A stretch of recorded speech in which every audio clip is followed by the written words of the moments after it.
Okay, it says it's preparing to live stream the meeting, setting you up for your YouTube live. It said I just had to agree to it. I just did. Good. All right, I'm going to pretend like we're going to start now. Okay, I'm ready.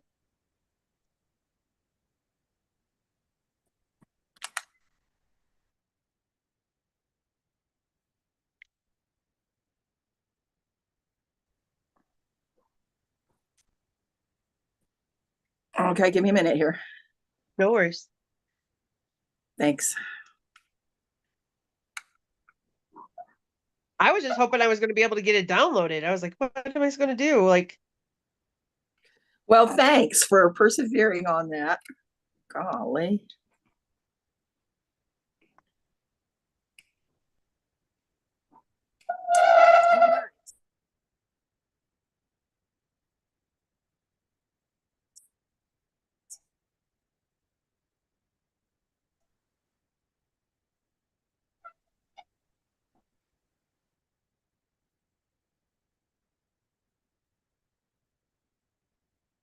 I should have wore my dress up flannel.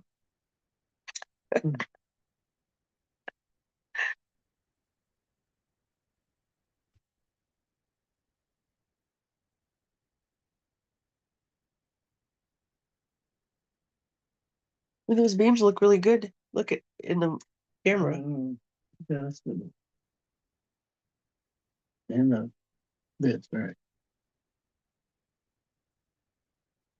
Just right there. They look very finished wood. I think she left the room.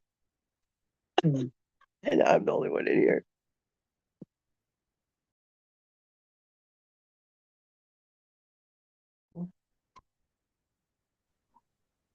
All right, let's get All right. started. Oh boy. Welcome to Together SLV, and thank you for joining our live stream. We are broadcasting from the San Luis Valley in South Central Colorado. I'm your host, Jenny Mansfield Peel. I'm appearing as a fox today just because I want to. My guest is Jennifer Riddle, also known as the Off-Grid Kitchen Witch on Instagram and TikTok. You'll find those links in the description of this video. You can also find her by her name, Jennifer Riddle, on YouTube and Facebook. You will also find her YouTube channel as one of the favorites here on the Together SLV channel. How are you today, Jennifer? I'm good. I'm good. Trying to survive the wind, recovering from Christmas, but I'm doing good. How about you? Oh, I'm doing good, thank you. I'm just enjoying my foxy day in the grass here. You're a cute fox. It's cute. I like it. Thank you. Yeah, it is so windy, but you know, the SLV is known for its wind. Absolutely. Absolutely. It So kind of you, feels like spring though, like that the way it feels outside, the warm and warmer than normal and the high winds. I feel like it should be March instead of December. I know we need to just reel that back in and get back to winter and get more Absolutely. snow on those mountains and on the valley. So we're going to go ahead with what we can accomplish today. And I want to ask you some questions about your very interesting life. I find your life very interesting, Jennifer. Thank you. You know, Jennifer and I automatically notice all other Jennifers because we're part of the same club. But you know, isn't it through your friends that you meet the best people? And I got to meet Absolutely. a wonderful party by a mutual friend, and I found out that you wear a lot of hats here in the San Luis Valley. And I was wondering if you would tell us about what you're doing now. Well, I am not from the Valley. I moved here about 8 years ago. I feel like I I owned restaurants and I was a culinary instructor in Iowa, and I think I had my midlife crisis, and I it was basically the adult version of running away from home, and I bought 40 acres out here in the Valley, and realized very quickly, I didn't even know this ahead of time, that I was going to have to learn how to live off grid and be as sustainable as possible because there's not a lot of resources out here in the valley. So the first thing I would say that I'm doing is I'm homesteading. It's a full-time job. I take care of 40 acres and 40 plus animals, and I am completely off grid. So I haul water and I split wood, and um, everything that I do is working towards being sustainable. I also am a chef at a local hot springs resort called Joyful Journey. I am the catering manager and I cook several nights a week. I have a food truck that I do events at over the summertime in the warmer months. And more recently, I've been on a reality show about living off grid that's currently airing on Max and Discovery Plus called Love Off the Grid. I'm on season 2. And I'm being considered for 2 other reality shows coming up also about living off grid, hopefully a little bit more focused on the female solo empowered woman homesteader aspect of it more than the drama of the first show that I was on. So I do a lot, and then I also have some side jobs that I do. I work in the cannabis industry during harvest season and planting season, and a couple times a year I herd bison with my neighbor. So I do a lot of things. Well, I've got some photos that you gave me. I love the photos that you post up on Facebook. I see I've lost my avatar. I hope I don't scare anybody. Um, and I want to show your buffalo right now that you are working with. Yes, There they are. they're my friends. I love Yeah, I them. love I spend a lot of time with him. Great. I mean, I didn't know for when I first moved here that my neighbor ran bison. So he's got several thousand acres and a couple hundred buffalo, and they border right up on my property. So they know me, they recognize me. I get to hang out with them a lot. I always have treats in my car for them. They're not as wild as like Yellowstone bison, but I wouldn't say that they're domesticated in any shape or form. They're very yeah, you really got to read their language to be able to hang out with them. They associate me with food most like anybody else in my life. They recognize me as the food person. And I don't know if I sent you the video, but I had one of the big bulls um who recognized that I had food in the car, and he came up and he was just like rubbing his head all over the front of my just playfully like a big cow, like a big puppy dog, rubbing his head all over my car, waiting for the treats for inside. So yeah, I really love them. They are used for local meat production, but the ones that I have that are mine are pardoned, so to speak. They will never get eaten. Well, wow. That's very interesting to me. So basically, they're pets. Yes. Free range pets. I don't really do much except say hi to them and throw some alfalfa cubes at them once in a while. But they're safe from getting sold to the sale barn for sure. Gotcha. Well, you had some really great help building your homestead, didn't you? I've had a lot of friends throughout the time that we've been here. When I first moved here, though, that's a picture of my son. He was 14, and we talked extensively about what it was going to be like to live out here.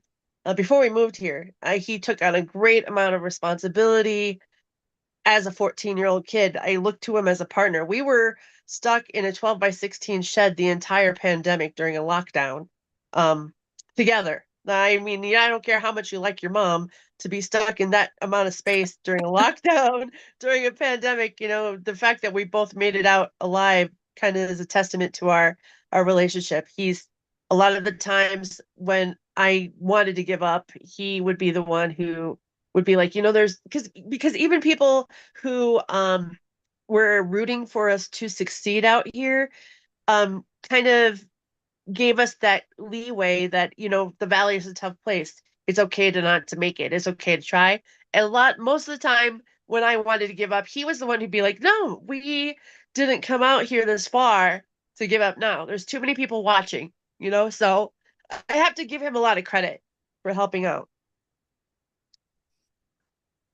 I He's hear been that. at home. He moved back to Iowa about 4 years ago because one of the things about the valley is that there are not a lot of resources. There's not a lot of jobs. there's not a lot of girls. There's not so there's not a lot of thing. I knew that he would go and he would find his own people. He needed to find his own path, but he'll end up back here eventually. This will all be his someday. Here's another photo of your homestead. That's beautiful. I see the beautiful dark sky there. That was taken on solstice, the first year of the pandemic, 2020. I had a friend who was out here staying with me, um, who passed away about 2 days after he took this photo. So it's a very special photo to me. He was a amateur photographer, but he loved his valley and he understood, how much this place meant to me. So that photo is, I mean, our the homestead has changed a lot since then, but I still think it's probably the most well recognized and iconic picture that I have of my property here. Gorgeous. That's not photo enhanced at all. That's just time lapsed for about 45 seconds on this on solstice of 2020. So that's what it looks like on solstice at my house. Beautiful.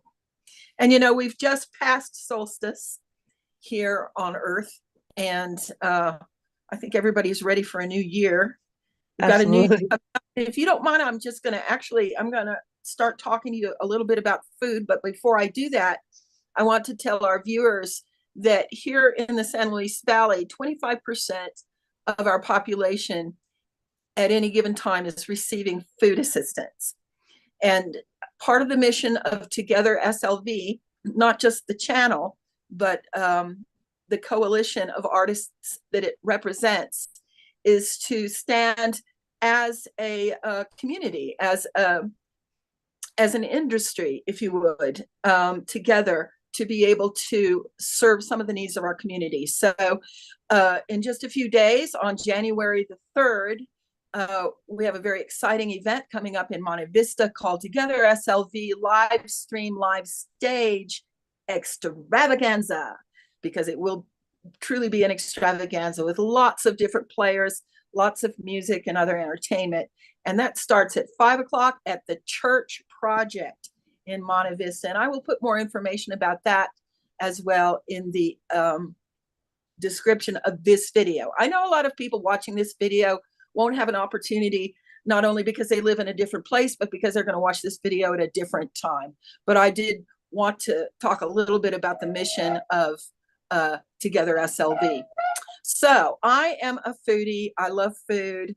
Talk to me about food. What do you like to fix for people? What do they love that you fix? I am a self-proclaimed kitchen witch. I really believe that you can taste intention and love in people's food. Like I could give you a recipe or give someone a recipe and have them make it, and they could follow it verbatim to the T, and it's going to taste differently because of the intention that you put into it.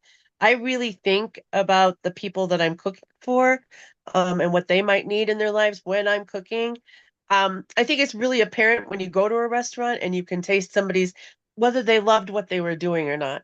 So I feel like that's what I love to make. I've been asked many, many times over my career, what's your favorite thing to make?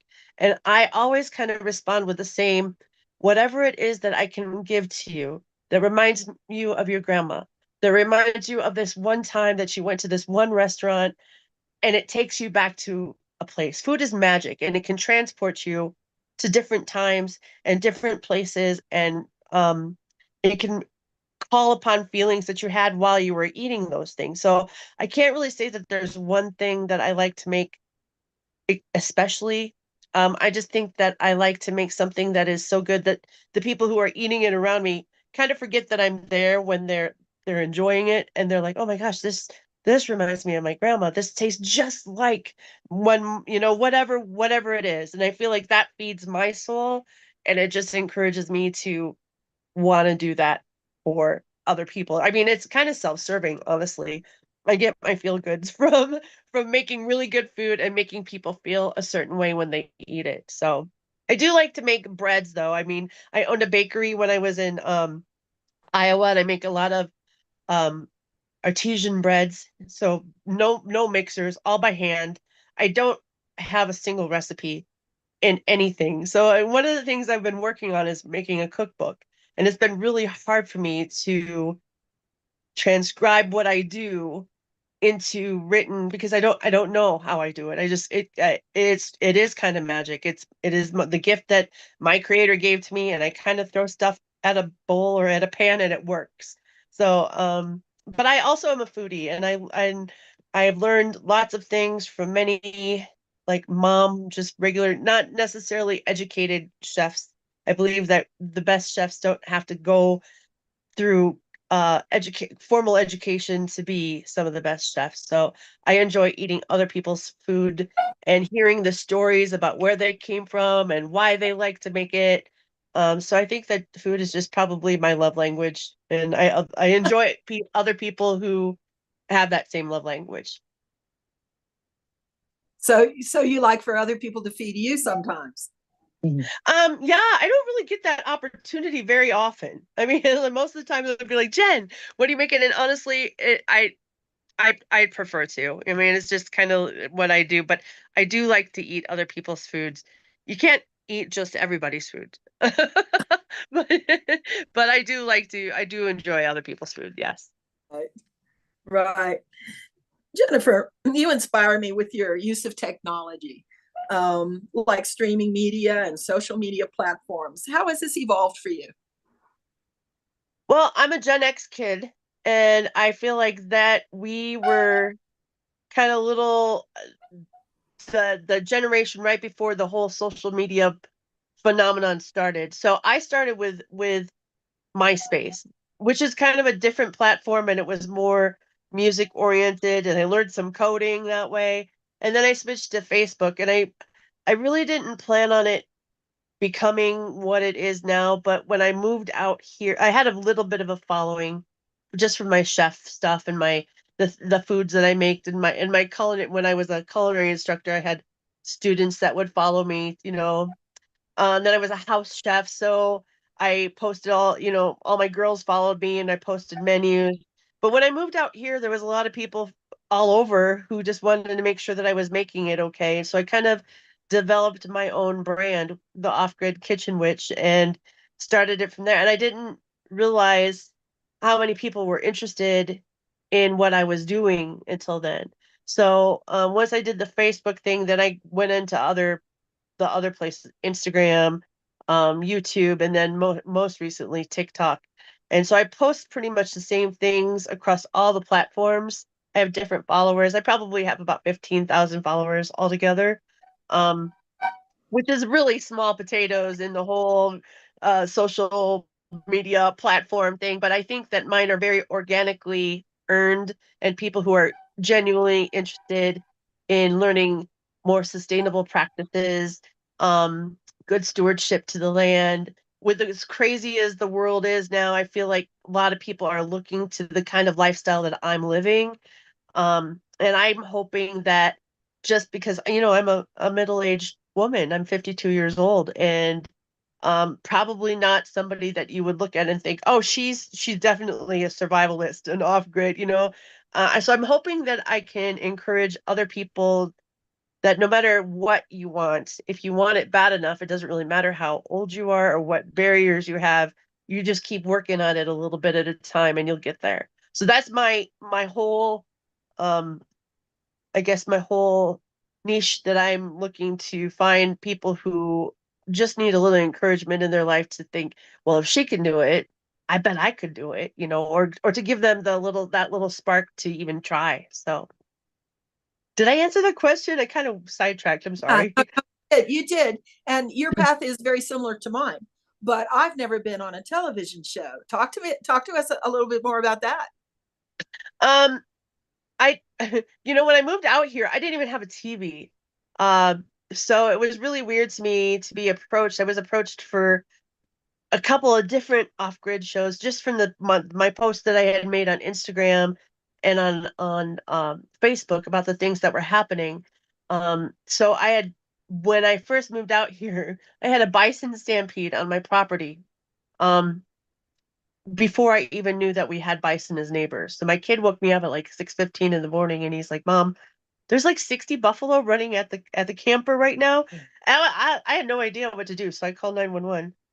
because they got me in touch with my neighbor who has the bison, and but I got this great video of me like escorting these majestic, awesome animals with the dust coming up around their feet. I mean, it was just like cinematic. Like I couldn't, it was so surreal too. So I posted it, and immediately these scouts started talking to me about wanting to talk to me about building off the grid and living off the grid. And I kept saying, like I had mentioned before, that this is kind of the adult version of me running away from home. I was coming out here for anonymity and to just kind of disappear into the mountains.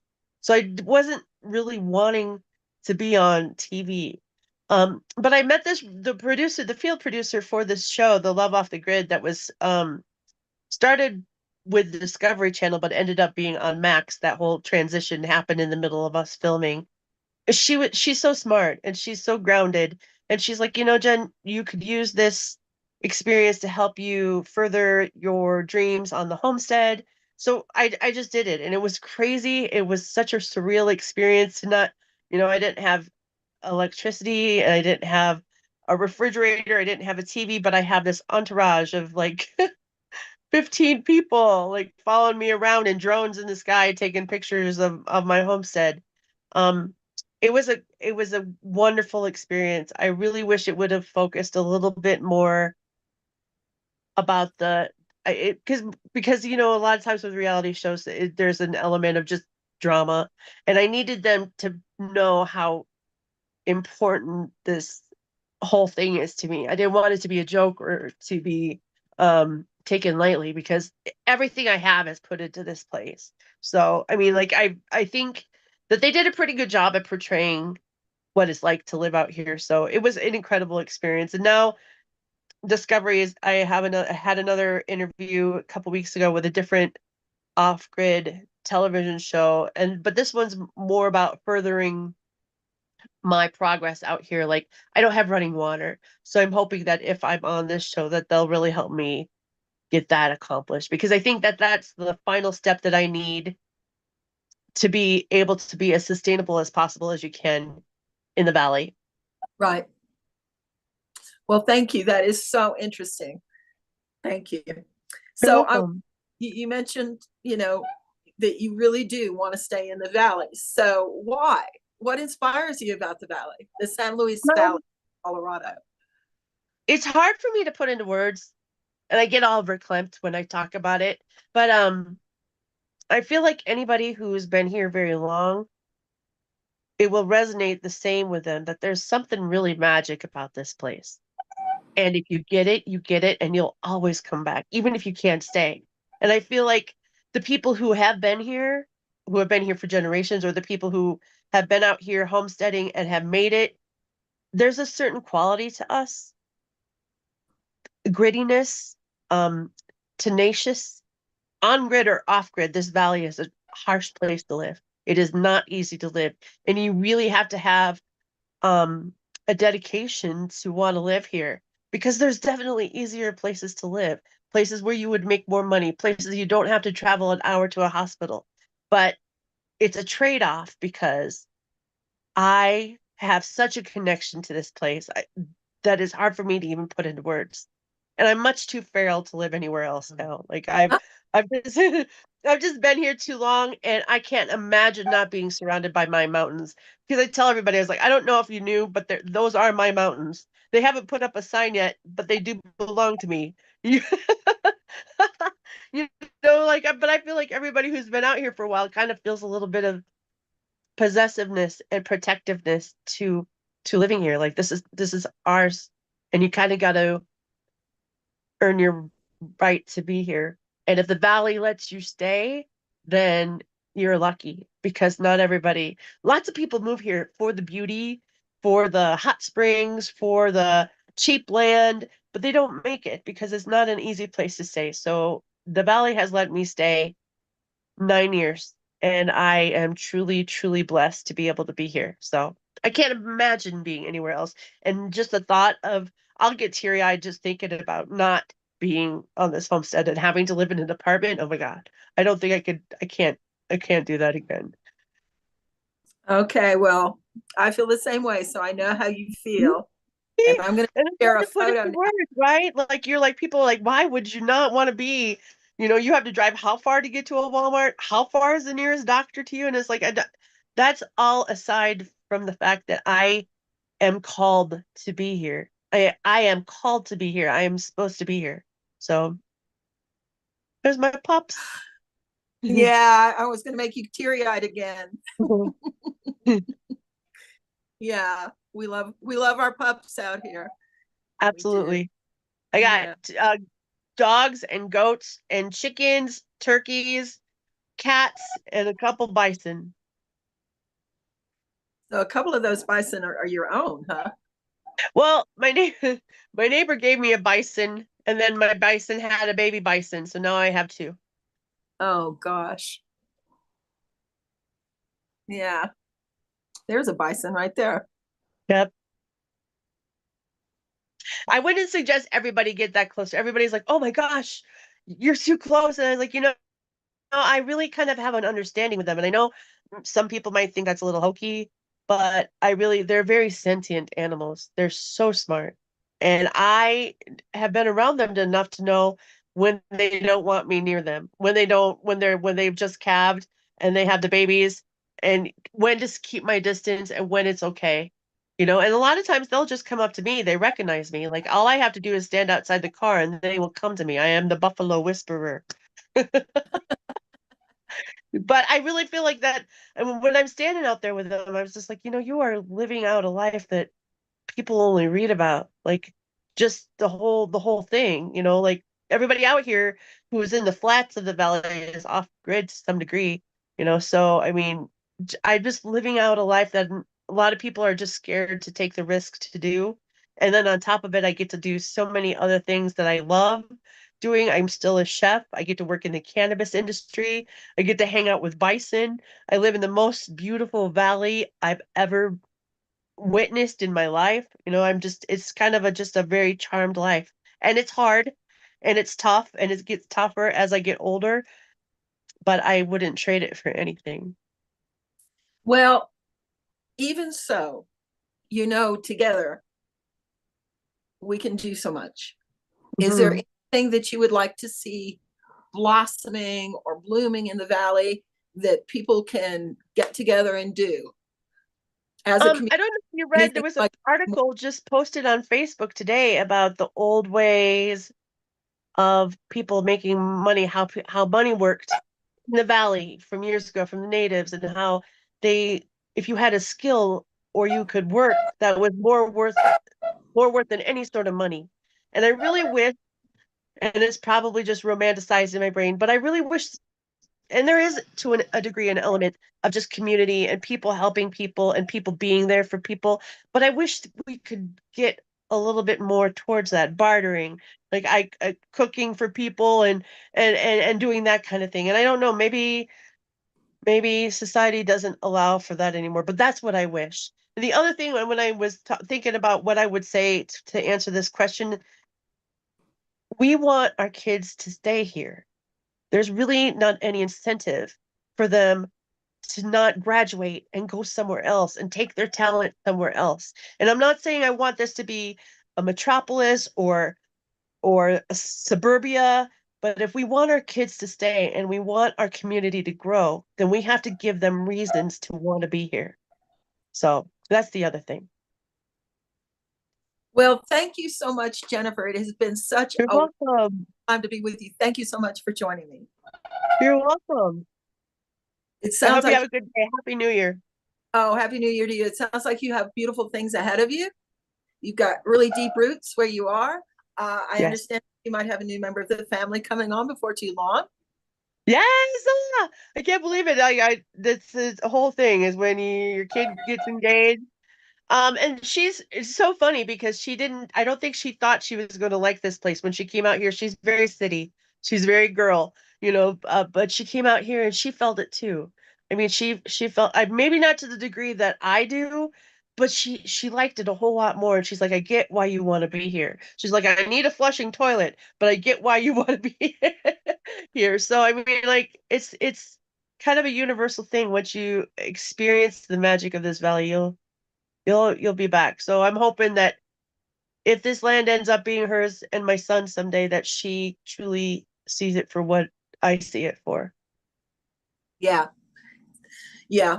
That's a beautiful hope. And I hope it with you. And like you said, even if people don't choose to stay here, they can't come and then leave without leaving an impression on them. Absolutely. Yeah. Well, I want to thank our viewers again, no matter when you viewed, whether you're viewing right now as we're live streaming or whether you view at another point in time. Thank you so much for joining us. Remember Together SLV, and you can read more about Jennifer and Together SLV and some of what's coming up in the description of this video. Thank you so much. Bye-bye. Thank you, Jenny. Bye.